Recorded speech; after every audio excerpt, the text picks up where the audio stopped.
Varicose veins కి సరైన చికిత్స కోసం సంప్రదించండి ఎవిస్ హాస్పిటల్.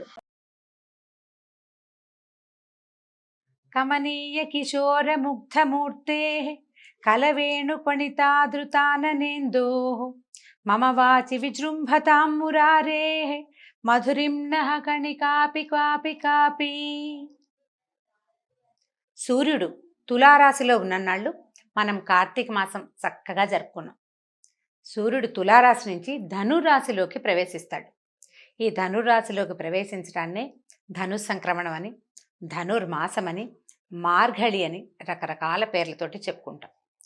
ఈ తులారాశిలో ఉన్ననాళ్ళు అపురూపమైన రోజులు 30 రోజులు లేదా 29 రోజులు.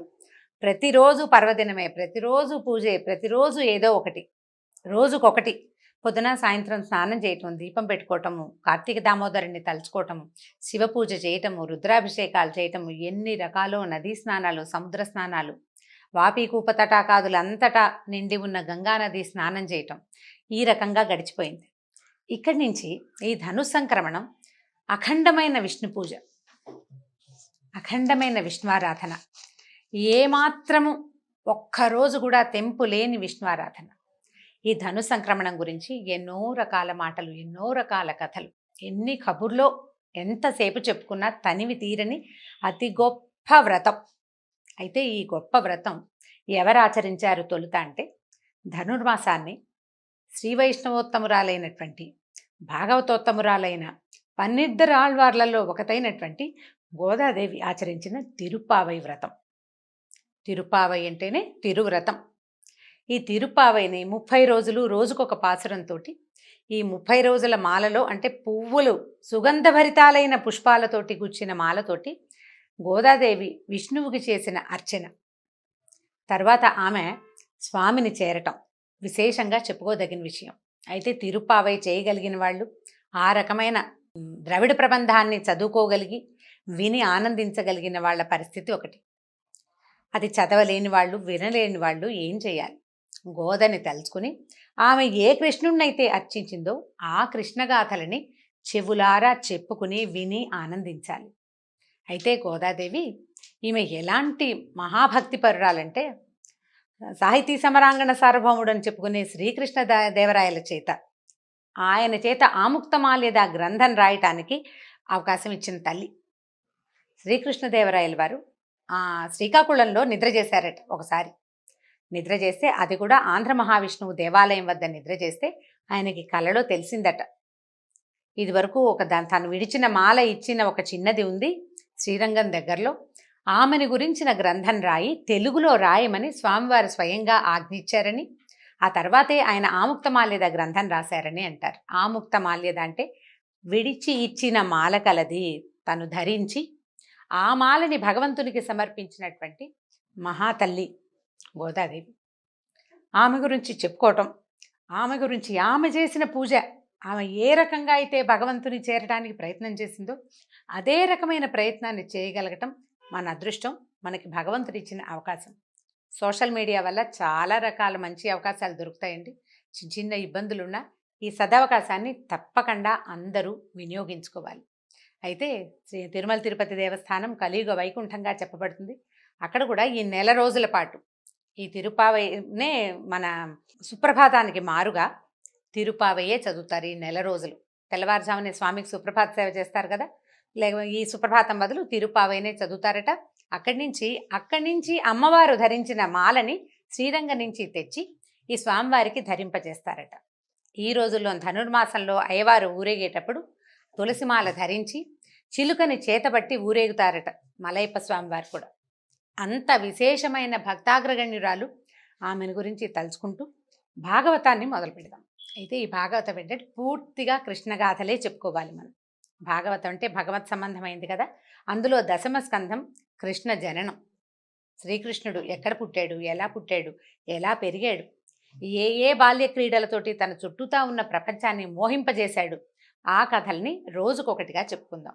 ఇలాంటి దివ్య క్షణాలలో, ఇలాంటి ప్రత్యేకమైన రోజులలో భాగవతం వినగలగటం అద్భుతమైన అవకాశం. అందరూ ఈ అవకాశాన్ని తీసుకుని ఈ భాగవత రసామృతాన్ని చెవులారా ఆస్వాదిస్తారని అనుకుంటున్నాను. అయితే నేను మొట్టమొదటి చదివిన శ్లోకం శ్రీకృష్ణుడి యొక్క అమృతమయమైన వాక్కులలో, అమృతమయమైన దృక్కులలో, అమృతమయమైన ఆయన యొక్క వేణుగాన అమృతంలో ఒక్క చుక్కైన ఆ తీపి నా మాటల్లోకి వచ్చి చేరాలని కోరుకుంటున్నాను. ఇది లీలాశుకులు రచించిన శ్రీ కృష్ణలీలా తరంగిణిలోని శ్లోకం. వీలు వెంబడి రోజు ఒక ప్రార్థనా శ్లోకం కృష్ణలీలా తరంగిణి నుంచే తీసుకుందాం. సరే చూద్దాం. అయితే ఈ భాగవతాన్ని ఎవరెవరికి చెప్పారంటే వ్యాసులు వారు రచించారు. వారి కుమారుడైనటువంటి శుకుడు పరీక్షిత్ మహారాజుకి ఆయన యొక్క మరణాసన్న క్షణాలలో ఆయనకి శాపం తగిలింది. ఆ శాపం మళ్లించటానికి ఏ అవకాశం ఉందా ప్రయత్నం చేసి చూద్దాం అనుకున్నారు.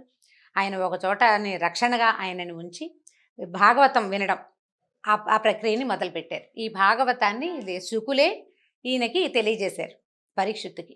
ఆ సమయంలో పరీక్షిత్ మహారాజు యదువంశం గురించి, శ్రీకృష్ణ జన్మ గురించి ఆయన ప్రశ్నిస్తే ఆయన ప్రశ్నకి అనుగుణంగా శుకుల వారు ఈ సమాధానాన్ని చెప్తూ ఇట్లా కథ మొదలవుతుంది. శ్రీమద్ భాగవతమే డైరెక్ట్గా అందులో నుంచే చదువుకుందామండి. వేరే కొత్తదేది తీసుకురాకుండా వ్యాసుల వారిని అనుసరించే భాగవత కథలోకి వెళ్దాం మనం. అయితే ఈ శుకుడు యదువంశాల గురించి చెప్పారు. ఆహుకుడు అనే యాదవరాజుకి దేవకుడు, ఉగ్రసేనుడు అని 2 కుమారులు ఉన్నారట. అయితే దేవకుడికి 4 కుమారులు, 7 కుమార్తెలు ఉన్నారు. వాళ్లలో చిట్ట చివరిది దేవకీదేవి. అయితే ఉగ్రసేనుడికి కంసుడు, న్యగ్రోధుడు, కంకుడు మొదలైన 9 మంది కొడుకులను, 5 కుమార్తెలు ఉన్నారు. అదే కాలంలో శూరుడు అనే రాజుగారికి మారిష అనే భార్య ఉండేది. ఆ వాళ్ళకి వసుదేవుడు మొదలైన 10 మంది కుమారులు కలిగారు. అయితే ఈ రాజుగారి కుమారుడైనటువంటి వసుదేవుడు పుట్టినప్పుడు భవిష్యత్తులో ఇతడు విష్ణువుకి తండ్రి కాబోతాడని ఆకాశం నుంచి తప్పెట్లు, భేరీలు, దుందుభులు వాటంతటా అవే మోగినాయట. ఆనక దుందుభి అని పేరు పెట్టేవారట. అందరూ ఆయన అట్లా పిలిచేవారు. ఆ పిల్లవాడు జన్మించంగానే ఈయన విష్ణువుకి తండ్రి కాబోతున్నాడు అని ముందుగానే తెలిసిందట. ఈయన మహానుభావుడు, ఇలాంటి ధన్యాత్ముడని ముందు ఆయన పుట్టినప్పుడే తెలిసింది. ఈ ఆనక దుందుభిగా పేరు పొందినటువంటి వసుదేవుడికి మన దేవకీదేవినిచ్చి వివాహం చేశారు. వసుదేవుడు కాకుండా ఆయనకి ఇంకా 10 మంది, మొత్తం 9 మంది మగపిల్లలు ఉన్నారు. వాళ్ళకి 5 అమ్మాయిలు కూడా ఉన్నారు. వీళ్ళెవరట? పృథ, శృతదేవ, శృతకీర్తి, శృతశ్రవ, రాజాధిదేవి అనేవాళ్ళు. అయితే వీళ్లలో పృథ అనే అమ్మాయిని ఈయన సూర్యుడి యొక్క స్నేహితుడైన కుంతిభోజుడికి పెంపకానికి ఇచ్చారు. కుంతిభోజుడి చేత పెంచబడింది కాబట్టి ఆమె కుంతి అయిందట. ఆమె పాండవుల తల్లి, శ్రీకృష్ణుడికి స్వయాన మేనత్త. అక్కడి నుంచి సూర్యుని యొక్క మరో కుమార్తె శృతదేవ, ఆమెని కరుష దేశాధిపతికి ఇచ్చారు. వీళ్లకు ఒక కుమారుడు కలిగాడు. అతను ఎవరంటే ఈ సనక సనందనాదుల శాపానికి గురైనటువంటి విష్ణు పార్షదులైన జయ విజయుల్లో ఒకడైన విజయుడు ముందు జన్మలో హిరణ్యాక్షుడిగా పుట్టి ఈ జన్మలో దంతవక్త్రుడుగా జన్మించాడట. తర్వాత సూర్యుని మరో కుమార్తె శృతశ్రవని చేది అయిన రాజుగారికి ఇచ్చారు, చేది దేశాధిపతికి ఇచ్చారు. వాళ్ల కుమారుడే చైద్యుడని, శిశుపాలుడని చెప్పబడతాడు. ఇతను శాపావసానంలోకి చివరి 3వ జన్మగా ఎత్తినటువంటి సనక సనందనాదుల శాపంలో చివరి శాపాన్ని పొందినటువంటి ఆ విష్ణు పార్షదుడు. జయ విజయులిద్దరూ, ఒకడు దంతవక్త్రుడు గాను, ఇంకొకడు శిశుపాలుడు గాను శ్రీకృష్ణుడు జన్మించిన కాలంలోనే స్వయాన అతనికి మేనత్తలకి కుమారులుగా జన్మించారు వాళ్ళిద్దరు. ఇప్పుడు వసుదేవుడు ఏం చేశారట? 7 కుమార్తెలు, దేవకుని 7 కుమార్తెల్ని పెళ్లి చేసుకున్నాడు. వీళ్ళు కాకుండా కూడా ఇంకా ఆయనకి భార్యలు ఉన్నారు. ఆ రోజుల్లో ఎక్కువ మంది భార్యలు ఉండటం చాలా సహజమైన సంగతి కదా. పౌరవి, రోహిణి, భద్ర, మదిర, రోచన ఇలా అనే భార్యలు కూడా ఉన్నారట. వీళ్ళకి సరే ఈ దేవిని వివాహం చేసుకున్నారు. ఈ వివాహం చేసుకున్న కాలంలో ఏమైందట? అమ్మాయికి పెళ్ళయింది. ఈ రాజుగారు వాళ్ళకి ఇతోధికంగా అమ్మాయికి బోల్డంత సంపదలు అవి ఇచ్చి పంపించారు. ఈ బాబాయ్ కూతురు అంటే పెత్తండ్రి కుమార్తె అయినటువంటి దేవకీదేవి ఆ ఆఖరి పిల్ల కావటం వల్ల కంసుడికి ఆమె అంటే చాలా ప్రీతట. చిన్నప్పటి నుంచి చాలా ఇష్టం అనమాట. ఈ చాలా ఇష్టమైతే ఏమైంది, ఆయన ఏం చేశాడు? స్వయంగా ఆ అమ్మాయి వివాహం అయినప్పుడు నేను ఈ పిల్లని నేనే అత్తారింటికి సాగనంపుతానని తీసుకుని బయలుదేరాడట. అయితే ఈ బయలుదేరిన దానికి ముందు ఏం చెప్తున్నారంటే, ఈ కృష్ణావతారం ఎందుకు వచ్చింది, ఎందుకు కృష్ణుడు భూమి మీద జన్మించాడు అని పరీక్షిత్ మహారాజు అడిగితే సుఖ మహర్షి ఇలా చెప్తున్నారు. అనేక మంది రాక్షసులు భూలోకంలో రాజులుగా పుట్టారు, పాపాత్ములై ప్రవర్తించారు. వాళ్ళ దుశ్చర్యలని ఎవ్వరూ అడ్డుకోలేకపోయేవాళ్ళు. అయితే భూమి ఈ భారం నేను మొయ్యలేకపోతున్నానని బ్రహ్మదేవుడి దగ్గరికి వెళ్ళి మొరపెట్టుకుందట. భూదేవికి, తల్లికి పిల్లల భారమా? భూమికి ఎవరూ భారం కాదు, కానీ వాళ్ళు పాపాత్ములయ్యి ప్రజలను పాలించి పోషించవలసిన వాళ్ళు పీడిస్తే వాళ్ళుగా తయారయ్యి భూమికి బలాన్ని ఇచ్చే యజ్ఞయాగాదుల్ని వాటిని ఆపేస్తూ ఉంటే, దాన ధర్మాదుల్ని ఆపేస్తే అదంతా ఆమెకి భారమైపోతుంది. ఈ పాపాత్ముల భారం నేను మొయ్యలేకపోతున్నాను, నాకు ఏదైనా సహాయం చేయమని బ్రహ్మదేవుడి దగ్గరికి వెళ్ళి మొరపెట్టుకుందట. సరే, ఆమెను వెంట పెట్టుకుని దేవతలను కూడా వెంట పెట్టుకుని క్షీరసాగరంలోకి వెళ్ళాడట బ్రహ్మదేవుడు. విష్ణువుని ప్రార్థించాడు, ఏదైనా ఒక మాట చెప్పు, భూమి చాలా దుఃఖపడుతోంది అని అడిగితే అప్పుడు ఆయన ఏం చెప్పాడంటే, బాగా ఆలోచించి, ఈ రాబోయే కాలంలో వసుదేవుడు అనే యాదవ రాజకుమారుడికి రాజకుమారుని యొక్క కొడుకుగా జన్మిస్తాను నేను. నాతో పాటు నాకు సహాయంగా ఆదిశేషువు కూడా అవతరించబోతాడు. పూజ్యురాలైన విష్ణుమాయ కూడా భూలోకంలో ఆవిర్భవిస్తుంది.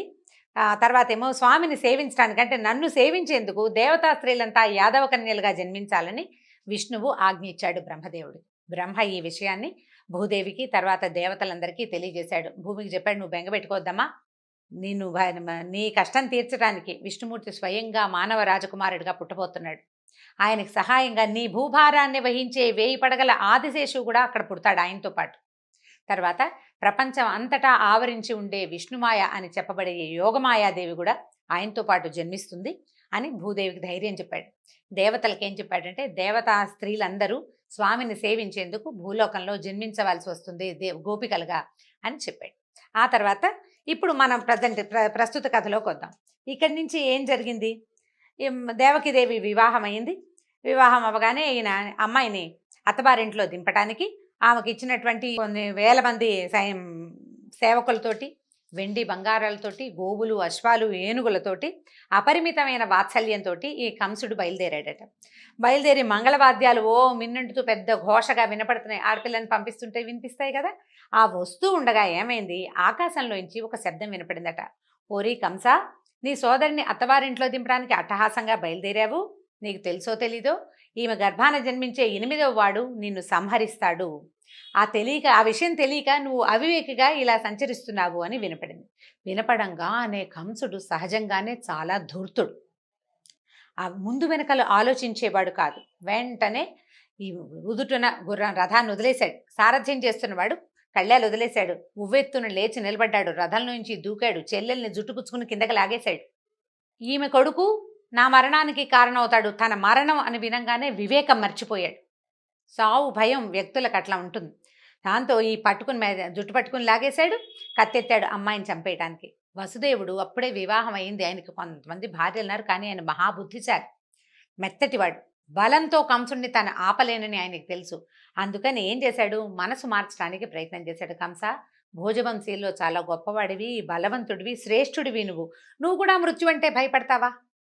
పైగా ఏదో గాలి మాట, ఆకాశంలో వినపడిన మాటకి భయపడి చెల్లెలు, పైగా అమాయకురాలు, నీకు ఎంతో ప్రేమ, నీకు చెల్లెలంటే కూతురు లాంటిది, కొత్త పెళ్లి కూతురు, పసుపు బట్టలతోటి ఉంది, నువ్వు ఇట్లా జుట్టుపుచ్చుకుని లాగితే పిల్ల బెదిరిపోయి భయపడుతోంది. ఇలాంటి ఆమెను వధించచ్చా నువ్వు? పైగా మృత్యు ఎవరికి తప్పుతుంది? ఏ మానవుడికైనా మృత్యువు తప్పుతుందా? నీలాంటి మహావీరులు మృత్యువుకి భయపడతారా? ఒక మాట విని ఇంత పని చేస్తావా అని చెప్పి ఆపబోయాడు. కాతే మరణ భయంతో తనకి మరణం వస్తుందన్న మాట వినేసరికి ఉద్వేగానికి లోనైపోయిన కంసుడు వినలేదు. ఎందుకంటే ఆపాటికే కంసుడు నరమాంస భక్షకులతో చేరిపోయి ఉన్నాడు. అతని స్నేహితులందరూ మాంసభక్షకులు. సత్ప్రవర్తన కలిగిన వాడు కాదు, క్రూరుడు. దాంతో ఇంకా వేగంగా ఆలోచించి ఈయన ఏం చేశాడంటే, ఇప్పుడు ఆయన ఏమనుకున్నాడు, ఇప్పుడు ఈ పెళ్లి కూతురు మీద భయం కాదు కంసుడికి, ఈమెకు పుట్టబోయే సంతానం మీద. కాబట్టి సంతానం వైపు కంసుడి దృష్టి మరలించి ప్రస్తుతం ఈ భార్యని, కొత్త పెళ్లి కూతురిని రక్షించుకోవాలనుకున్నాడు. ఆయన ఏం చేశాడు, ఆలోచించుకుని వెంటనే ఏం చెప్పాడు, పైగా భయపెట్టినా నీకు మరణం తప్పదు లాంటి మాటలు మాట్లాడకూడదు, నిన్నేం చేస్తానో చూడు అనడానికి ఇతనికి అంత శక్తి లేదు, అతను ఇంకా మహాబలవంతుడు. అందుకని చాలా జాగ్రత్తగా తొణక్కండా ఏమన్నాడంటే, నువ్వు కంగారు పడకు, సంతానం కదా నీకు సమస్య, ఆ పిల్లని తెచ్చి నీకు ఇచ్చేస్తాను. మీ చెల్లెలేం చేసింది మధ్యలో? పైగా ఇప్పుడు నువ్వు తొందరపడి చెప్తే చంపేసావనుకో, స్త్రీ హత్య, సోదరి హత్య, కొత్త పెళ్లి కూతురు, నలుగురిలో ఇప్పుడే బయలుదేరావు, ఇంతలోనే నువ్వు ఇలా హత్యలకి దిగితే నీ గ్లామర్ పోతుందని చెప్పి బెదిరించాడు. అంతే అనమాట. అది మంచి మాట. నీ తాలూకు పరువు పోతుంది. నువ్వు మరణ భయంతో ఇలా ఒక స్త్రీని వధించావు అనే పాపం మూటగట్టుకుంటావు. దానివల్ల నీకు పాపం వస్తుంది. మరణం పట్ల భయపడడం వల్ల కూడా నీకు ఉత్తమగతి రాదు. సంతానం వల్ల నీకు సమస్య. కాబట్టి పుట్టిన సంతానాన్ని పుట్టినట్టు నీకు తెచ్చిస్తాను అని చెప్పి ఒప్పించాడు. ఒప్పించేసరికల్లా సరే సర్దుకున్నాడు కంసుడు. కాస్త ఆలోచించుకున్నాడు. అందరూ తన వైపే చూస్తున్నారు. పరువు పోతుందన్న మాట అక్షరాల నిజం. తండ్రి తల్లి అందరూ ఏమంటారో, చుట్టుపక్కల ఏమంటారో, నగర పెద్దలు ఏమంటారో నాలుగు ఆలోచించుకుని సరే వసుదేవుడు చాలా మంచివాడు, బుద్ధిమంతుడు, పైగా ఆనకదుందుబిగా పేరు పొందినవాడు కాబట్టి అతని మాట ఒప్పుకోవాలనుకుని ఏం చేశాడు కంసుడు, అమ్మాయిని వదిలిపెట్టేశాడు. అత్తవారింటికి పంపేశాడు. దేవకిదేవి వసుదేవుడు వాళ్ళ ఇంటికి వెళ్ళిపోయారు. కంసుడు స్థిమితపడి మళ్ళీ తన పని చూసుకున్నాడు. ఇంకా కొంతకాలం జరిగిన తర్వాత ఈ మన దేవకీదేవికి మొట్టమొదట ఒక కుమారుడు పుట్టాడు. కీర్తిమంతుడనే పిల్లవాడు. అయితే ఈ వసుదేవుడు ఏం చేశాడు, అన్న మాట ప్రకారం పిల్లవాడిని తీసుకొచ్చి కంసుడికి అప్పచెప్పాడు. అప్పటికి కంసుడికి భయము తగ్గిపోయింది. మనం వినగానే ఒక కంగారు వస్తుంది, ఉద్వేగం వస్తుంది వ్యక్తులకి. కొంతకాలం గడిచేసరికల్లా ఏమవుతుందిలే, ఏదో ఆకాశంలో వినపడింది, ఏమవుతుంది అని కొంచెం కాస్త నిదానించాడు. పైగా అష్టమ గర్భం తన మరణానికి కారణమవుతుందని తెలుసుకున్నాడు. దీంతో ఏం అవ్వదు అని అనుకుని ఏం చేశాడంటే, మొదటి పిల్లాడి చోట ఏముంది, 8వ పిల్లాడు కదా బావా, అప్పుడు తీసుకుందాంలే, అప్పుడు చూద్దాంలే, నువ్వు పిల్లవాడిని తీసుకెళ్ళిపోమని పిల్లాడిని వసుదేవుడికి ఇచ్చి పంపించేశాడు. ఈ వెనక్కి వెళ్ళాడు కానీ వసుదేవుడు ఈయన్ని నమ్మల, కంసుడిని నమ్మలేదు. వీడి బుద్ధి ఏ క్షణాన్ని ఎటు తిరుగుతుందో తెలీదు. వాళ్ళ చంపేస్తానన్నవాడు ఇవాళ సర్దుకున్నాడు, ఇవాళ పంపేసిన వాడు రేపు మళ్ళీ రమ్మంటాడేమో తెలీదు అని ఆ భయంతో మెల్లిగా ఇల్లు చేరాడు వసుదేవుడు. ఇంతలో నారద మహర్షి కంసుడి దగ్గరకు వచ్చాడు. వచ్చి ఏం చెప్పాడంటే, 8వ పిల్లవాడు నీ మరణానికి కారణం అవుతాడు, ముందు పుట్టిన 7గురిని గనక ఉంచితే వాళ్ళు 7గురు సహాయం చేయరాని వాడికి, కాబట్టి ఇది తెలివైన పని కాదని, అస్సలు శత్రుశేషం ఉంచకూడదని ఖచ్చితంగా చెప్పాడు. పైగా ఇంకా ఏం చెప్పాడంటే, నందుడు గోకులంలో ఉన్న వాళ్ళందరూ, నందుడు నీకు అక్కడ గోకులాలు ఉన్నాయా, వాట్లలో ఉన్న వాళ్ళు యాదవులు, వాళ్ళ స్త్రీలు అందరూ మానవ రూపంలో ఉన్న దేవతలు. రాక్షస సంహారం కోసం విష్ణువే దేవతల్ని ఈ రూపంలో పంపాడు.